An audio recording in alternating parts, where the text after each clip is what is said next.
Welcome to my map review on custom maps. So I'm choosing Owl's Uskumru Bay. I'm not saying that right, probably.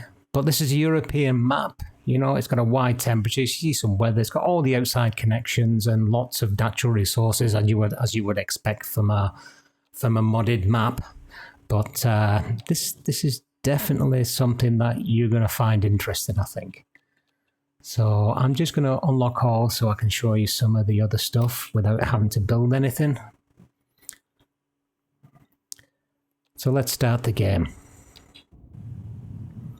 Right, here we are. So the first thing you'll notice straight away is our starting square is not a square. It's a bit like a jigsaw puzzle. What I think he's tried to do here is piece out useful squares. You know, so, and it turns out to be a little bit of a jigsaw, which I think is a unique, novel, and to be honest, well, it seems a great way of doing it, to be fair. You know, this is going to hopefully allow you to be a bit more targeted. And look at this network. I mean, this road. He's just, I mean, he's got like a road over a road next to a road next to a road. It's just really, really, really good.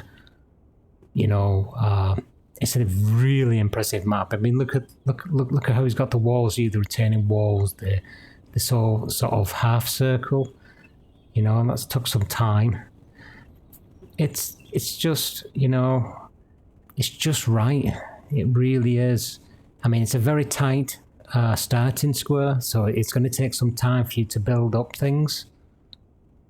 You know, especially in the beginning, to be able to open. Then you're not going to be able to do your regular grid system here, so it's more of I think, a medium skill level map, but it's definitely one you should have in your arsenal, I think. So we've got our electric coming in here to our outside world, which doesn't actually go into our starting grid, ironically. So you'll see it ends here, which is just prior to our grid. So you won't be connecting to the outside initially to, you know, to gain some, you know, to pay for somebody else's electric. So what we're going to have to do here is look for another alternative at the beginning. So as you can see, if I put the electric on, there's no transformers anywhere, so you're not getting any electric generation from anywhere on the map. You aren't able to tap into an external connection. So fortunately, the map maker thought of that too. So save having to put a power plant in there. If we put the air pollution tool in, we see some really wide arrows, which shows a really strong wind, which makes it, you know, easy for us to put our turbines. We're going to get 5 megawatts, so we'll be able to put right at the end here, probably out the way, a couple of turbines there, and you've got water sources, groundwater sources as well nearby. So you've got several options for eventually if you're going to put your geothermal power plant in. But yeah, it's going to be a bit tight in there.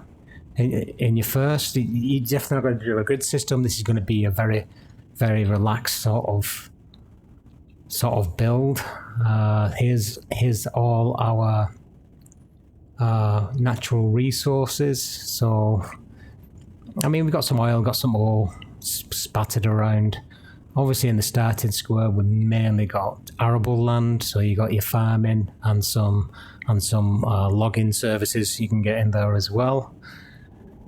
So yeah, it's definitely it's going to be an interesting map. This is where you're going to have sparse villages interconnected, but he's got you covered. There's that much road network on this map, it's unreal. I mean, and these rivers, creeks, and they just carve through the landscape. Really good. I mean, there's a nice connection there for rail as well, but we got lots of twists, curves, and raised walls, embankments. It's just a fantastic looking map, really is. And then we've got single lane highways, we've got, you know, dual highways, we've got lots of these beautiful looking junctions, bridges. There's a few different types of bridges on this map, all fit in the theme perfectly. We've got like roundabouts on the highway, and some where we've just got no lights. We've just got, you know, a connection between 4 lanes, which is probably going to be an accident hotspot. But these are mountainous roads, so at the end of the day, you got one there, for example. It's got no connections there, so you can go either way. You just, yeah, that'll be a Death Race 2000 job there. But yeah, it's just a stunning map. Really, really would look forward to doing this one. And you know, you get your extended tiles as well as a mod, and you'll be able to open up the whole map.